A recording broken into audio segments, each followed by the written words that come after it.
tell us your name, give us your Losers. cheer, They're the and show us losers. your handshake. Oh, okay. We are the Super Sewed Mitzvah Ninjas. Wow. Wow. Nice. You're the what? Super seven ninjas. What? Mitzvah Ninjas. Mitzvah The ninjas. Mitzvah We're secret. Ninjas. That's right, we're just going out and doing mitzvah. Say that 5 times fast. I like that. Great. Okay, and we stole it from my 6 and 7-year-olds. You don't Okay. have to say. You don't have to give credit. It's okay. And our cheer is KNCJ. Hey. Hey! Show us your And handshake. our handshake. High five. Wow. All righty, good job, you guys. Really? And we have the, June Crew. Crew. We have bracelets. Put him on. Yeah, what are you? Come on. Okay. Come on, get him out. Ready, ready? Get him out. Oh, yeah. Ready? no, Julie, buddy. It's a shin. I love it. It's for shin. It's the whole thing right there. All in one sweet movement. That's right. Smooth. Smooth. Shalom. Okay. We're Now, if I were going Move to it on. put children of all ages into long-term groups, we would do this. So we have something to join us together. I probably keep children in long-term groups for about 6 weeks or so. Now, that doesn't mean that I can't break them up at different points and do other partner things or other ways of grouping, but this kind of makes a little bit of a more belonging feeling, like we talked last week about support, about you guys felt when we were doing numbered heads, for example, from last week. So it gives, and that doesn't mean that you can't do individual work either, by the way, because one of the things we talked about for group work is that it's variety. If you do it all the time, that's not variety either. So mix it up a little bit. We also started talking about assigning roles and how important that was. And there's some roles that you know and probably use very, very easily already. But when you can, try to assign every person in the group a role. That gives them some responsibility to the group as well. It helps with management because, for example, you don't have, if you need to pass out materials, you don't have 8 children up trying to go to the table to get materials. You only have 1 materials manager. You have built-in things that children do that you can't always. So let's just talk about some of the roles. Some of them sound very similar, but again, you're tailoring the needs of your students to the various and assorted roles that you can have. And there's more than this. This is just perhaps some ideas that will help you start to think about, could I assign this person a role or this person a role? And we talked a little also last week about the need to have our gifted children have roles of leadership. But we also have children who you wouldn't trust to go across and close the door, right? Those children never get trusted with anything. And consequently, they never are able to do a role. Yeah, it is very true, because you are afraid of giving them a responsibility. This sort of starts out at baby steps, if you would, to help them do that. Are they going to be successful every time? Maybe not. That's why you have a closer group to help them along. And that's why you monitor a lot or check it out to see what you can do to help them. So one of the roles we might use is the encourager. That is the student whose job it is in the group to really make sure that all students are motivated, and if they get bogged down, we go farther. Again, remember, this is not something you would have every time, but if you're having an activity or something that needs it, go for it. A praiser, as we learned last week, is somebody that you probably pretty often want to have in a group, because kids want that praise from their peers a lot. You might have a cheerleader in the group if you want it to be a little bit more vocal in terms of making sure that we all just show appreciation of one of the members of that group. And sometimes the team as a whole. That might be the person that says, hey, let's do our cheer because we're good today. A gatekeeper is a really important job as well during certain kinds of tasks, because the gatekeeper is the person who may even time that each person has to contribute. So you don't have one student carrying the whole load. And that's really hard for you to do, especially with upper level children like you were saying. Sometimes when they're in a group working, one child will dominate. And just assigning the role of gatekeeper sometimes helps to take that away. The timekeeper, of course, that's something that is super important to watch as you go along with group work. That doesn't mean that you can not add a little bit more time or take away some time if they finish early, but at least you have a person who is watching the clock too for you.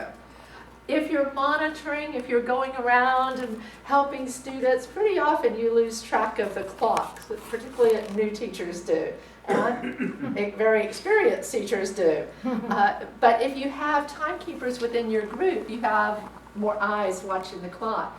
Plus, lots and lots of time, children amazingly fail, not because they don't know it, not because they can't do it, but they can't feel the passing of time.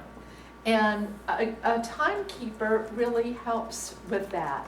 By the way, for those of you who are new, one of the best things you can do is get yourself one of those kitchen timers and put it, if you say we're going to have 10 minutes for this, set it at 5. When it goes off, you say to your children and yourself, oh, we're half done with our time. Then set it for 2 minutes. And at 2 minutes, say, oh, it's really getting time. We're going to start to close this activity down, or we're going to start to put away things and clean up the room, etc. So that timekeeper role can also help you with that and help the group stay on task.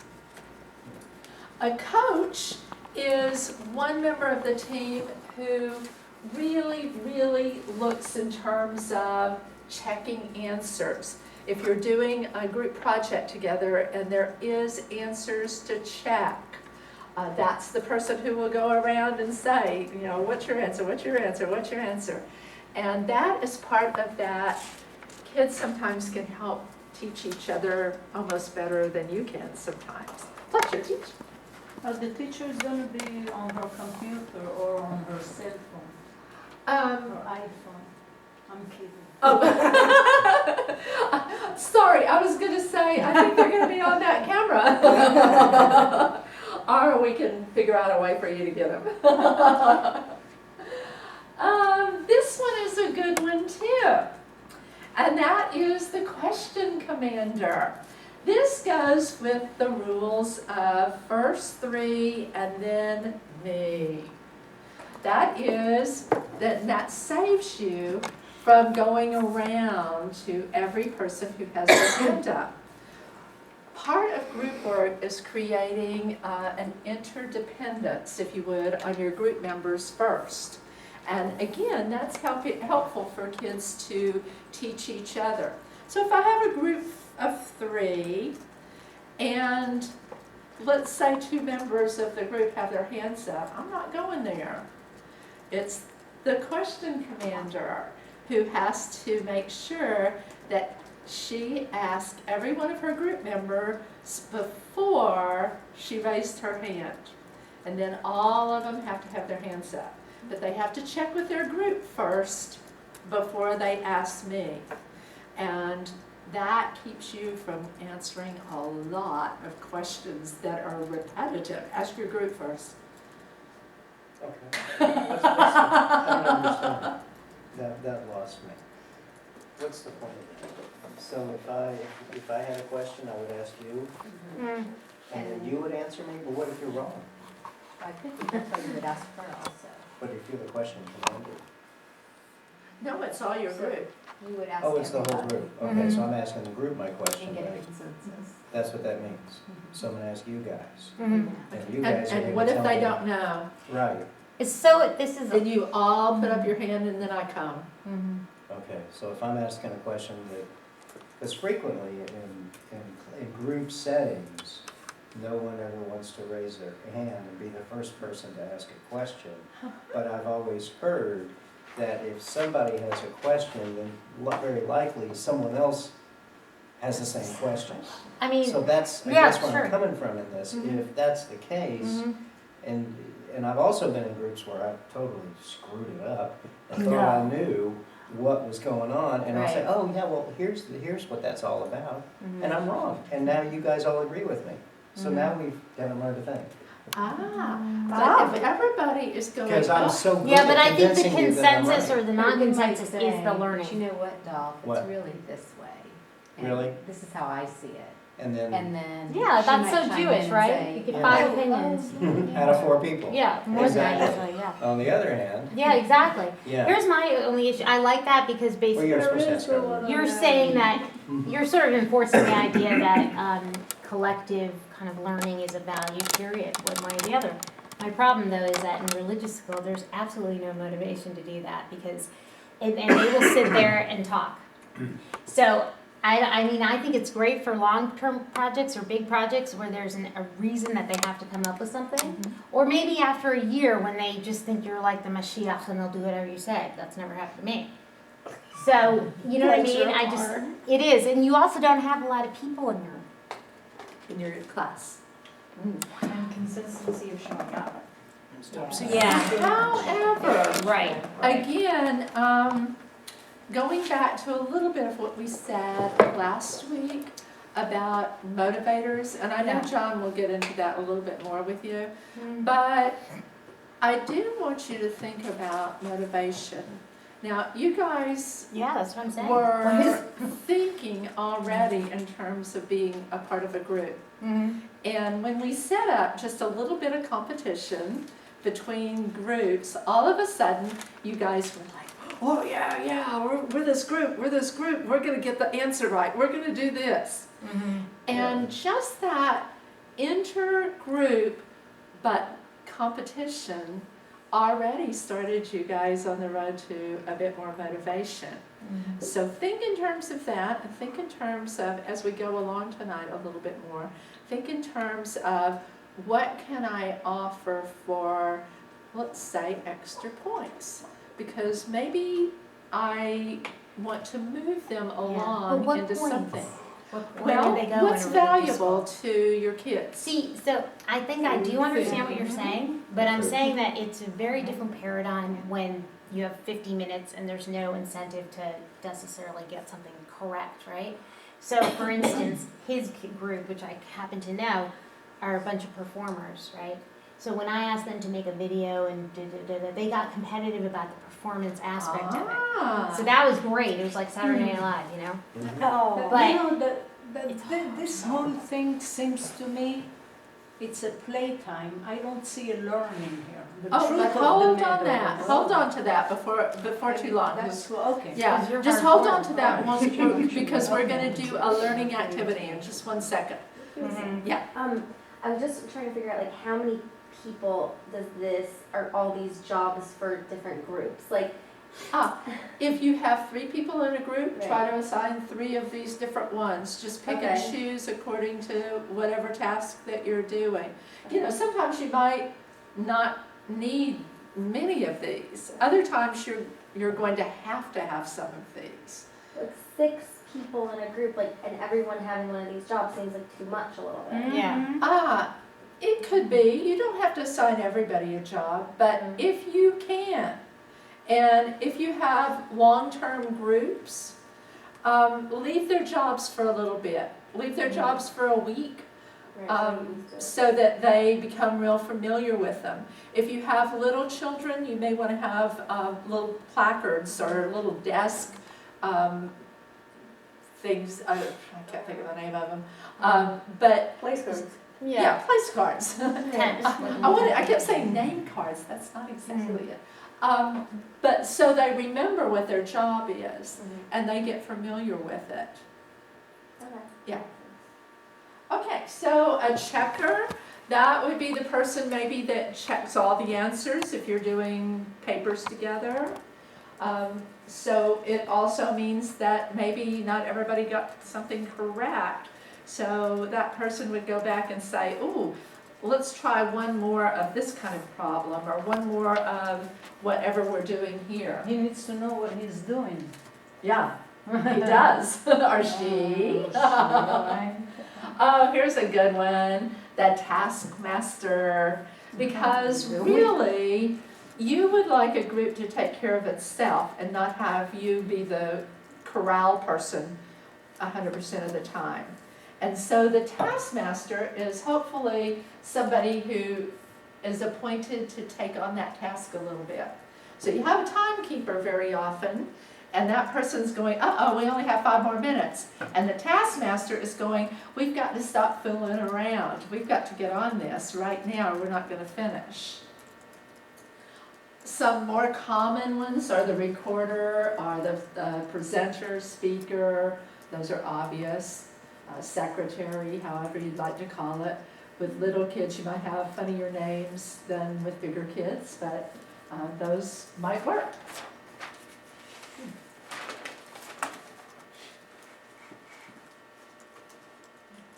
Okay, we already talked about that, so we're not going to do that. I'm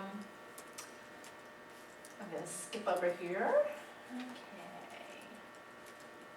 No, I'm not going to skip over there. Yeah, I am. Okay. So, what I'd like for you to do right now is to do an academic task.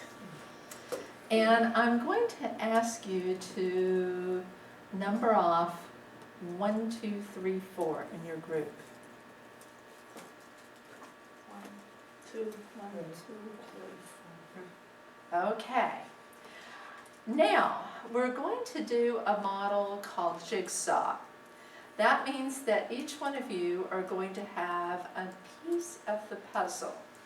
And you're going to go away to an expert group, and you're going to learn all the parts of your piece of the puzzle.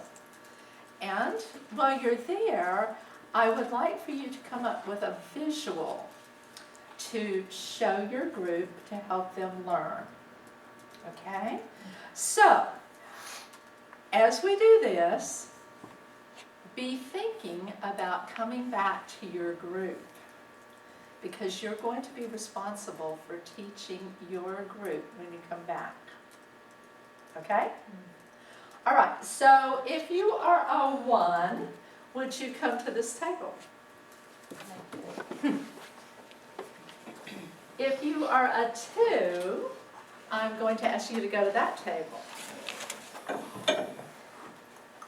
If you are a 3, come to this table, and we're just going to pick up and go forward here. Okay. I'm 2. Okay, and 4. We're 4s. Okay. Blue arm. All right. So boys and girls, we've been studying the bios. And today we're going to read some more about them. So you are going to read your information. You are going to pick out the most important things about it. And you are going to make a visual so that you can go back and teach your kids. Y'all need any pens? I was gonna take them all. I need one. How much? I want to be part of the group. You put it like that.